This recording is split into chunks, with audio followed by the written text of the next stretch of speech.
नई खबर, नई दृष्टि, नई दिशा। रंगीन खबरों की परत दर परत खोलता है।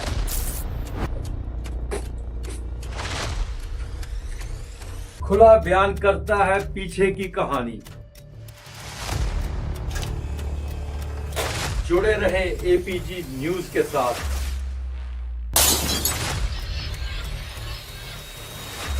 नमस्कार, आप देख रहे हैं 8 PM और मेरा नाम है रोहन चौधरी। मात्र 2 मिनट में AI-171 क्रैश हुआ। 1:38 पे ये निकला था और उसके बाद मात्र 2 मिनट पे यानी कि 1:40 पे ये क्रैश हो जाता है।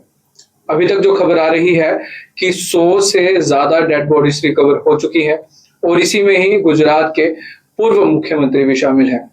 अभी क्या होगा, फिलहाल के लिए सर्च ऑपरेशन जारी है, लोगों को ढूंढा जा रहा है, आर्मी वहां पहुंची है और बाकी जितने भी लोकल संस्थाएं हैं वो सर्च ऑपरेशन में जारी हैं, लेकिन अभी तक जो खबर आ रही है कि शायद कोई नहीं बचा होगा। लेकिन ये 5 साल में दूसरी बार हो रहा है। इस पर विस्तार से बातचीत करने के लिए हमारे साथ मौजूद हैं पीपी न्यूज लाइन के editor chief Yashpal Gupta ji. Sir, बहुत बहुत स्वागत है।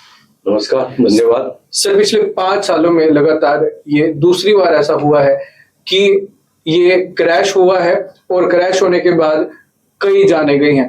पिछली बार तो मात्र 21 बताई जा रही थी, लेकिन अब में इस समय में 100 का आंकड़ा पार कर चुका है। रोहन, बड़ा दुखद समाचार है कि आज जैसा आपने कहा AI-171 2 मिनट में 1:38 उसने टेक ऑफ किया और 1:40 पे वो ब्लास्ट हो गया सारा। एकदम धुएं का दबाव था। उसमें से 242 पैसेंजर थे ग्रुप का मिलाकर, और अभी तक जो जिस तरह आपने कहा 100 से ज्यादा बॉडीज मिल चुकी हैं। लेकिन ऐसे हादसे में बचना बहुत मुश्किल बात है, बहुत मुश्किल बात है। और सबसे बड़ी बात है कि 2 मिनट में अभी हवा में उड़ा ही था, मात्र 625 मीटर की ऊंचाई पे ये क्रैश कर गया और जहाज नीचे आना शुरू हो गया। कारण क्या हो सकता है ये तो बाद में पता चलेगा, इस पर इंक्वायरी होगी। क्या किसी बर्ड के कारण हुआ, यहाँ कुछ और रीजन भी हो सकता है, क्योंकि पायलट जहाज को ऊपर उड़ाने की कोशिश कर रहा था, जहाज नीचे जा रहा, क्योंकि इसी बीच में 2 मिनट के अंदर अंदर ही पायलट ने इमरजेंसी का मैसेज दे दिया था, मेडे मैसेज जिसे कहते हैं वो जी, फौरन दे देता, वहां तैयारी शुरू हो गई थी। लेकिन 2 मिनट में कितनी तैयारी हो सकती है? 2 मिनट। और उसके अलावा ये जहाज गिरा भी तो हॉस्पिटल के जो हॉस्टल में मेस था जहाँ पे डॉक्टर्स खाना खा रहे थे, वहां भी काफी डॉक्टर्स बैठे थे, कम से कम 15 डॉक्टर्स की रिपोर्ट है, बड़ी अच्छी आई है। और जिस तरह से आपने कहा कि ये हमारे गुजरात के पूर्व मुख्यमंत्री विजय रूपानी, उनका तो खैर उनका देहांत हो गया, अभी की खबर आई है। आ गया। ये 100 का आंकड़ा नहीं, आंकड़ा बढ़ जाएगा, और भी बढ़ेगा। काफी रिकॉर्ड करने तक हम कह रहे हैं कि 100 पार किया, लेकिन बहुत मुश्किल है, बहुत मुश्किल है। और सबसे बड़ी बात है कि जहाज आया कहाँ से? ये फ्रांस से, स्विट्जरलैंड से होके आया, स्विट्जरलैंड से दिल्ली आया, दिल्ली से ये गुजरात अहमदाबाद में है, अहमदाबाद से ये लंदन के लिए चला था। और जब भी जहाज इंटरनेशनल फ्लाइट से, पहले तो सभी जहाजों की जांच अच्छी तरह की जाती है, फ्लाइट उड़ने से पहले पूरी तरह जांच की जाती है। लेकिन जो इंटरनेशनल फ्लाइट्स होती है, क्योंकि जो लंबी फ्लाइट्स होती है, अहमदाबाद से लंदन का कम से कम 7 घंटे की डायरेक्ट फ्लाइट है। 7 घंटे की डायरेक्ट फ्लाइट के लिए हर चीज को चेक किया जाता है, हर चीज देखा जाती है। कहाँ चूक रहेगी इसके बारे में तो जब इसकी पूरी इंक्वायरी होगी पता चलेगा। और एक सबसे बड़ी बात है कि ये फ्यूल से बड़ा होता है, ATF बड़ा खतरनाक पेट्रोल होता है, उससे भरा होता है। और जिस वक्त जब ब्लास्ट हुआ उस वक्त उसका टैंक फुलता है, इतना ज्यादा टैंक फुलता, क्योंकि उसने लंबी दूरी तय कर दी थी, बिल्कुल कंप्लीट करके जाते हैं जहां से।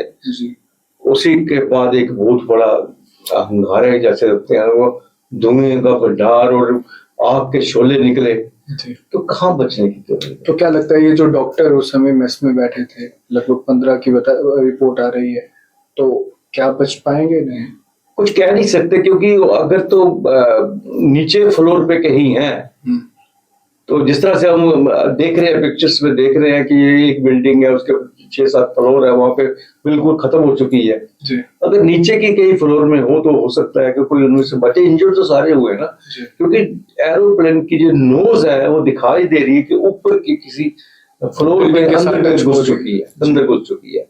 एक तो इसकी आग इतनी जबरदस्त होती है, उसकी तपश इतनी जबरदस्त होती है, ऊपर से उसकी धमक जो है उसके साथ बिल्डिंग के ऊपर की, बिल्डिंग का मटेरियल भी गिरा होगा, तो बहुत इंजरी तो है ये बहुत ज्यादा।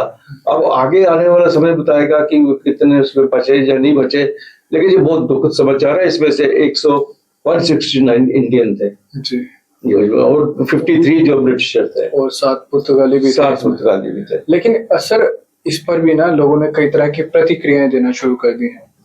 कुछ ये बोल रहे हैं कि कसूर सरकार का है, ये भी कसूर सरकार पे डाल रहे हैं ये बोल के कि इन्होंने सब कुछ प्राइवेट कर दिया, ये भी बेच दिया।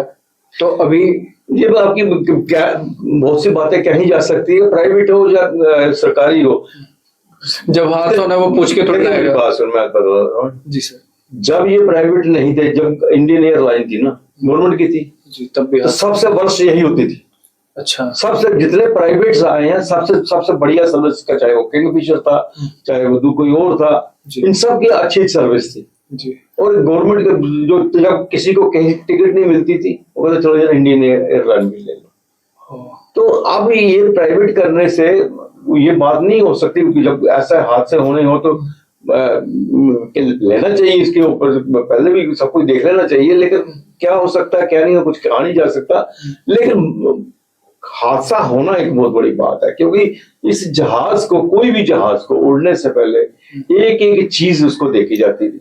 अब ये भी कहा जा सकता है कोई गलती से वैसी चीज तो नहीं अंदर चलेगी चेकिंग में जी, चेकिंग में कोई ऐसी चेकिंग होगी और कोई ऐसी चीज जिसके कारण हो सकता है, बहुत सी चीजें। और इमीडिएट मतलब 1:38 पे उड़ान भरी है, इसका मतलब 1:39 में पायलट ने इमरजेंसी दे दी है।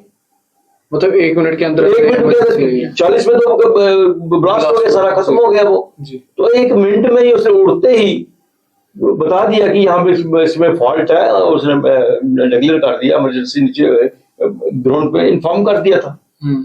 तो ये एक कुछ सेकंड्स का कमाल, कुछ सेकंड्स का कमाल है ये चीजें। और बड़ा दुखद हृदय के साथ हम ये आज का प्रोग्राम कर रहे हैं, बहुत दुखी हैं, ऐसे होने नहीं चाहिए हादसे। और इस हादसों से सिर्फ इस पे नहीं असर पड़ता, इसके आगे भी असर पड़ता है, एक दहशत फैल चलती है, बन जाती है। और इसमें से मैं एक देख रहा था, गुजरात का एक है, वो अपने बेटे के बस लंदन जा रहा था, तो उसने उसको कहा कि मुझे इस जहाज पे मेरी कैंसिल करके मेरी टिकट दूसरे में करवा दो, शायद उसे क्या लगा, क्या नहीं लगा ट्यूशन, और उसके बेटे ने इसमें कैंसिल करके दूसरे में टिकट कराई जो उसकी बाद में फ्लाइट जानी थी। और देखो भगवान ने बचाना था, उसको बचा दिया उसको, जाकर रखे साइया मार सके ना कोई। तो ऐसे जहाज का इस तरह से एक्सीडेंट होना, इस तरह से होना, बहुत क्रैश होना एक बहुत बड़ी बात है। इसके ऊपर सरकार को ध्यान देना चाहिए कि 2020 में भी आपने कहा जैसे वहां भी हुआ, 21 लोगों की कीमती जान चलेगी, इसमें तो बहुत ज्यादा नुकसान है, क्योंकि खबर सुनते ही दिमाग चकरा गया था, उसी वक्त दिमाग में आ गया था कि इस जहाज में कोई भी बचने वाला नहीं। जिस तरह से विजुअल सामने आ रहे थे, जिस तरह आग के शोलों में जहाज पड़ गया था, और कोई ऐसा चांस ही नहीं था वहां पे कि मुझे नहीं लगता कि कोई बच पाएगा इसमें। बड़े ही भारी मन से हमने आपको खबर सुनाई है, जितने भी लोगों की जान गई है उनके लिए हम उनकी आत्मा की शांति के लिए दुआ जरूर करते हैं। ये एपीजी और पीर पंजाल न्यूज लैंक के माध्यम से हमारी तरफ से एक भारी हृदय से भगवान से दुआ रहेगी कि जितनों की जान गई है भगवान उनकी आत्मा को शांति दे। और हमारी ये भी कामना रहने वाली है कि जितने लोग इंजर हुए हैं, जिनमें डॉक्टर्स इंक्लूड थे, वो रिकवर कर पाए। नमस्कार।